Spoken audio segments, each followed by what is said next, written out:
Graça e paz, sejam todos muito bem-vindos. Este é o canal Ensina e Palestra. Meu nome é Alex Paulo. É uma grande honra estar aqui na sua companhia. Você que já é inscrito no canal, você que já faz parte da nossa comunidade, já sabe, toda quarta-feira às 8 da noite tem vídeo novo aqui no canal Ensina e Palestra. Toda quarta-feira às 8 da noite, a estreia do vídeo da semana aqui no nosso canal. Você que está chegando agora, você que está pela primeira vez aqui no canal Ensina e Palestra, você que está conhecendo hoje o nosso trabalho, continue conosco, continue assistindo o vídeo até o final. Se você gostar do nosso trabalho, inscreva-se. Se você gostar do nosso trabalho, deixe seu like, deixe seu comentário. Isso é muito importante aqui para a plataforma, para que o canal Ensina e Palestra possa crescer para a honra, louvor e glória do nosso Senhor e Salvador Jesus Cristo. Nós estamos estudando aqui a revista Lições Bíblicas, o guia de estudos da Casa Publicadora das Assembleias de Deus. No nosso tema do trimestre, o nosso último trimestre de 2021 está abordando a vida e o ministério do apóstolo Paulo. O apóstolo Paulo, lições da vida e ministério do apóstolo dos gentios para a Igreja de Cristo. O comentarista do trimestre é o pastor Elenay Cabral. Ele é conferencista, ele é membro da Casa de Letras Emílio Conde, ele é um dos comentaristas mais antigos da nossa CPAD e escreveu vários livros também pela editora. E nós estamos juntos com o pastor Elenay trabalhando aqui a vida do apóstolo Paulo. Vamos juntos para mais uma lição? Vamos então? Fique conosco, você está no Ensina e Palestra.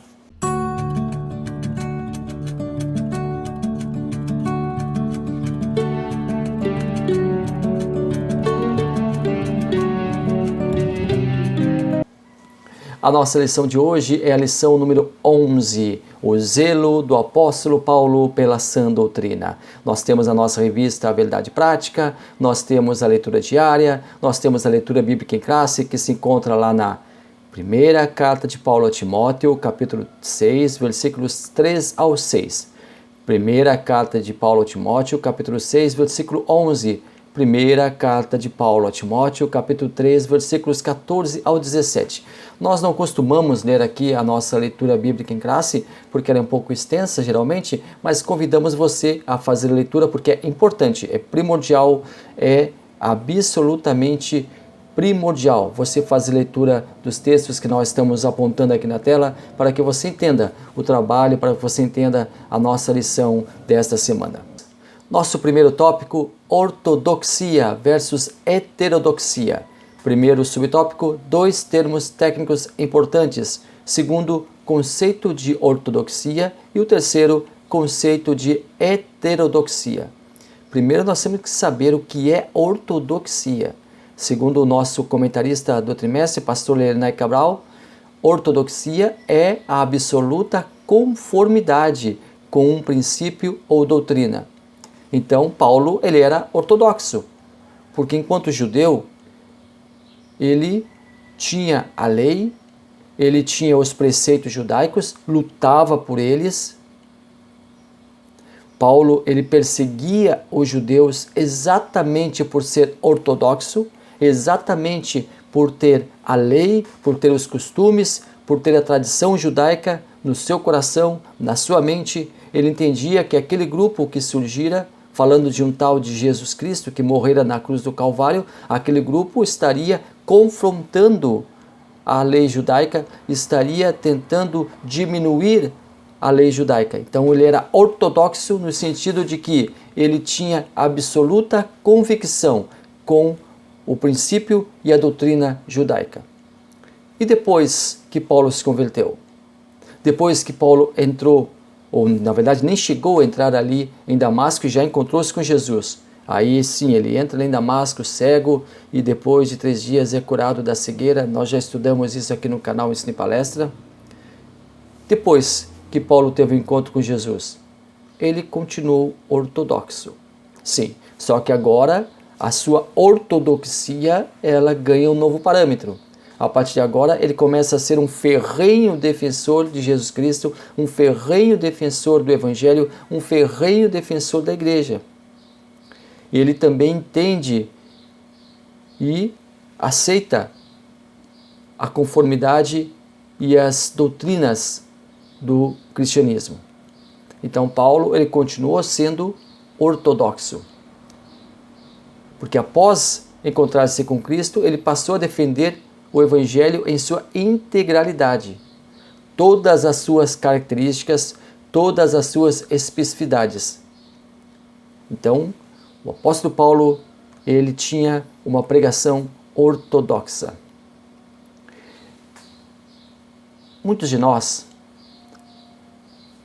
que nos consideramos ortodoxos, que temos a palavra de Deus como regra de fé, que temos a Bíblia Sagrada como nossa bússola, como nosso norte, que temos os princípios bíblicos judaico-cristãos como sendo os parâmetros, muitos de nós somos taxados de retrógrados, porque nós não modificamos nossa pregação. Nosso modo de pensar, nosso conceito continua igual. Nós não mudamos sob qualquer vento de doutrina, como acontece com muito. E isto se deve à firmeza da nossa convicção. Nós estamos convictos, nós estamos certos que estamos pregando o verdadeiro evangelho. E esse evangelho não muda, então não tem por que nós mudarmos também. Ao longo dos séculos, a palavra de Deus, ela é a mesma, ela é imutável.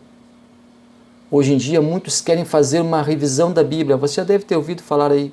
Algumas pessoas querem revisar a Bíblia, querem passar a Bíblia limpo, querem passar a Bíblia em um filtro. Mais do que isso, muitos querem tirar a Bíblia Sagrada dos lugares públicos. Depois acontecem as calamidades, as tragédias, as pessoas não sabem por quê. Depois acontecem as coisas e as pessoas não sabem por quê. Porque elas estão tirando a Bíblia, ou tentando tirar a Bíblia de suas vidas, tentando tirar a Bíblia de seu cotidiano, tentando tirar a Bíblia dos lugares por onde passam, onde frequentam. E depois não sabe por que, tirando a Bíblia, a guardiã, a palavra de Deus, eles estão deixando suas vidas indefesas.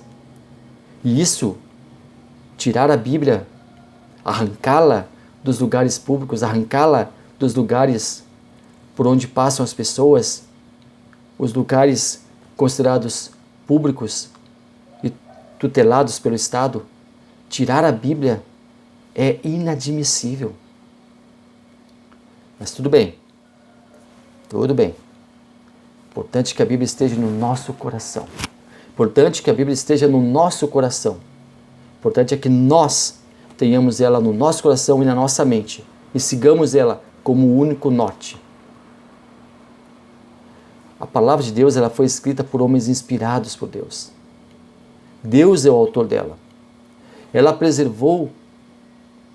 foi preservada. Ela preservou a palavra do Criador, ela preservou a palavra do Altíssimo. E Deus preservou a sua palavra. Ele preservou ela sem qualquer sombra de variação. Ele fechou o livro sagrado. E ninguém poderá abrir novamente para tentar colocar nela o que não pertence ao texto original. Aí nós temos um outro termo técnico, exegese, não é exegese. Exegese é quando nós extraímos do texto o seu real significado. Exegese é quando alguém tenta colocar no texto alguma coisa, tenta implantar no texto santo aquilo que ele não contém. O que é heterodoxia? Heterodoxia é a doutrina contrária a uma outra estabelecida. Ou seja, heterodoxia, no caso que nós estamos estudando hoje, é o contrário da ortodoxia. Se a ortodoxia é a palavra de Deus, se a ortodoxia é o conceito sagrado, a heterodoxia é justamente o contrário. Nós somos ortodoxos enquanto pautamos nossa vida e o nosso modo, nosso estilo de vida nas Escrituras Sagradas. E os heterodoxos são aqueles que não aceitam os nossos dogmas, os nossos conceitos, a nossa fé. Nesse caso específico, os heterodoxos são os contrários à sã doutrina. Eles são contrários a nós, porque nós estamos em conformidade com a palavra de Deus. Os heterodoxos desprezam a sã doutrina. Lá na carta de Paulo a Timóteo, segunda carta de Paulo a Timóteo, capítulo 4, versículo 3, nós lemos assim: porque virá tempo em que não suportarão a sã doutrina, mas, tendo comichão nos ouvidos, amontoarão para si doutores conforme as suas próprias concupiscências. Não suportarão a sã doutrina. Para essas pessoas, a sã doutrina é um perfume de odor repulsivo. Não suportam ouvir a verdade, não guardam os preceitos bíblicos e não estão preocupados com a saúde espiritual da igreja. Pelo contrário, não querem conviver com a igreja e seus dogmas. Mas tendo comichão nos ouvidos, seus ouvidos espirituais estão infeccionados pelo pecado. Amontoarão para si doutores conforme as suas próprias concupiscências. Cada um ouve o que quer e aceita o que lhe apraz. Porém, a palavra de Deus é única. Muitos estudam e fazem até mesmo cursos teológicos para tentarem desclassificar os ensinos sagrados. É o inimigo no fronte. Procuram minimizar os ensinos sagrados. Dizem que eles não são importantes. Essas pessoas dizem apenas o que os seus ouvintes querem ouvir. Massageiam-lhes o ego e por isso eles sempre têm pessoas que correm atrás de seus ensinos falsos. Desde que as pessoas que correm atrás dos ensinos falsos não tenham seus pecados contrapostos. Porque quando seus pecados são contrapostos, quando seus pecados são confrontados, aí eles não querem ouvir. Mas nós confrontamos sim o pecado, com muito respeito ao pecador, mas nós confrontamos o pecado porque nós somos ortodoxos e fiéis à palavra de Deus. Segundo tópico, a ameaça da corrupção doutrinária. Primeiro, a advertência do apóstolo. Segundo, quais eram os problemas de ordem doutrinária. Terceiro, fábulas e genealogias intermináveis. Nós temos na lição de hoje a entrada aqui em cena de Timóteo. Paulo fez incontáveis discípulos. Por exemplo, o próprio Timóteo, Tito, Áquila e sua esposa Priscila e tantos outros. Mas hoje nós vamos falar um pouquinho sobre Timóteo. O primeiro encontro. Da primeira viagem missionária de Paulo, houve várias conversões. Na cidade de Listra, Lloyd e sua filha Eunice converteram-se à mensagem pregada por Paulo e Barnabé. Eunice era casada com um grego pagão com quem tinha um filho, o nome dele, Timóteo. Não sabemos se o Timóteo foi criado como judeu ou pagão, pois sua mãe era judia, porém seu pai era pagão. Mas embora nós não tenhamos informações sobre a criação de Timóteo, não seria nada errado nós afirmarmos o seguinte: Timóteo teria tido uma educação exemplar. A palavra de Deus foi-lhe ensinada por sua mãe. A palavra de Deus foi-lhe ensinada por sua avó. Os ensinamentos de sua mãe e de sua avó fizeram toda a diferença. Desde pequeno, Timóteo já estava acostumado com o contato direto da palavra de Deus. Segundo encontro. Na segunda viagem missionária, na primeira viagem missionária, Paulo estava com Barnabé. Agora, Paulo está com Silas. Então, eles chegam a Listra e encontram ali um jovem fiel e temente a Deus. Os irmãos de Listra e Icônio endossam a conduta do jovem Timóteo. Paulo então resolve convidar o jovem e promissor rapaz para que o acompanhasse em suas viagens. Timóteo então, ele passa a ser o auxiliar de Barnabé e de Paulo na sua viagem. Desde muito jovem então, ele já é encontrado juntamente com Paulo. Ele já está sendo então, a partir desse momento, cuidado por Paulo. Como Timóteo não havia sido circuncidado, Paulo resolve que ele deveria passar pelo processo imposto pelos judeus a todos aqueles que se convertessem ao judaísmo. Assim, seria melhor aceito ao pregar ao povo judeu. Então, Paulo iria pregar para os gentios, mas também para os judeus. Para que os judeus não ficassem a todo momento acusando Timóteo, acusando Paulo de Timóteo não ter sido circuncidado. Então, Paulo, para nem inicia o processo de difamação, porque Paulo já imediatamente faz a circuncisão em Timóteo e ele então é respeitado pelos seus ouvintes judeus porque ele foi circuncidado. Então não teve nenhum problema. Paulo já anteveu um problema e já cortou o mal pela raiz. Paulo então aqui foi proativo, ele viu o problema e já eliminou ele antes que acontecesse. Relacionamento pai e filho. Timóteo ajudou muito o apóstolo Paulo. E Paulo tinha em Timóteo um filho. Considerava Timóteo como um filho. E ele fala aos Filipenses, capítulo 2, versículo 22, exatamente isso. Mas bem sabeis qual é a sua experiência e que serviu comigo no Evangelho como filho ao Pai. Timóteo tinha base, tinha raiz, ele tinha estrutura e tinha conhecimento. E Paulo sabia que ele estaria pronto para enfrentar as afrontas que viriam. Lá na segunda carta de Paulo a Timóteo 13:15, e que desde a tua meninice sabes as Sagradas Escrituras. Aqui então nós temos uma pista que a avó de Timóteo, Lóide, a mãe de Timóteo, Eunice, sim, ensinaram ele segundo os preceitos judaicos, segundo os preceitos da lei. Ensinaram ele as Sagradas Escrituras. Que podes fazer-te sábio para a salvação, pela fé que há em Cristo Jesus. Paulo continuava ali investindo em Timóteo. Paulo, na verdade, então está relembrando a Timóteo do valor do seu precoce aprendizado.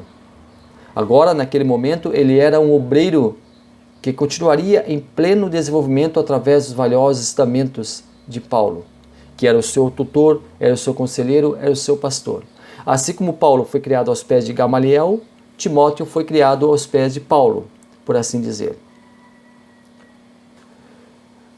Nós falamos aqui sobre sã doutrina, mas o que é sã doutrina? O que é sã doutrina? Sã, sadia, saudável, correta. Doutrina, conjunto coerente de regramentos de um determinado sistema político, social ou religioso. Paulo tinha uma preocupação muito grande com as igrejas por ele fundadas, nós já falamos sobre isso aqui. Ele sabia que elas eram observadas por pessoas que professavam outras doutrinas. E mais do que isso, queriam implantar essas outras doutrinas, essas falsas doutrinas, para espalhar elas dentro da Igreja de Cristo. Os heterodoxos estavam à espera de Paulo, para que Paulo, saindo da cidade e indo para outra, montar uma outra igreja, eles entrassem naquela igreja recém-criada e tentassem disseminar as suas regras, seus costumes, as suas ideias, as suas falsas doutrinas. Eram inimigos do Evangelho. E aqui nós temos dois grupos, nós já falamos também aqui na semana passada, os judeus recém-conversos, os judaizantes e os gnósticos, que achavam que o corpo e a alma estavam desassociados. Interessante você assistir a aula passada. No final do vídeo vai ter o link para a aula passada, assista ela para você ter uma melhor ideia sobre esses dois grupos e o que eles faziam lá nas igrejas por onde Paulo passava. E quando Paulo deixava elas, eles iam lá para tentar desestimular os irmãos a continuarem na fé que Paulo havia implantado em seus corações. Terceiro tópico, a igreja como guardiã da sã doutrina. A igreja é a coluna e firmeza da verdade, o objetivo do zelo pela sã doutrina e a primazia do amor.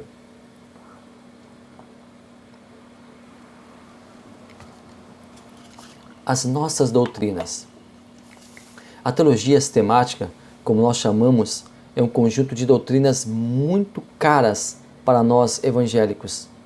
Algumas delas: teologia, a doutrina sobre Deus; soteriologia, a doutrina da salvação; armatiologia, a doutrina do pecado; cristologia, a doutrina sobre Cristo; eclesiologia, a doutrina sobre a igreja; pneumatologia ou paracletologia, doutrina sobre o Espírito Santo; angelologia, doutrina sobre os anjos.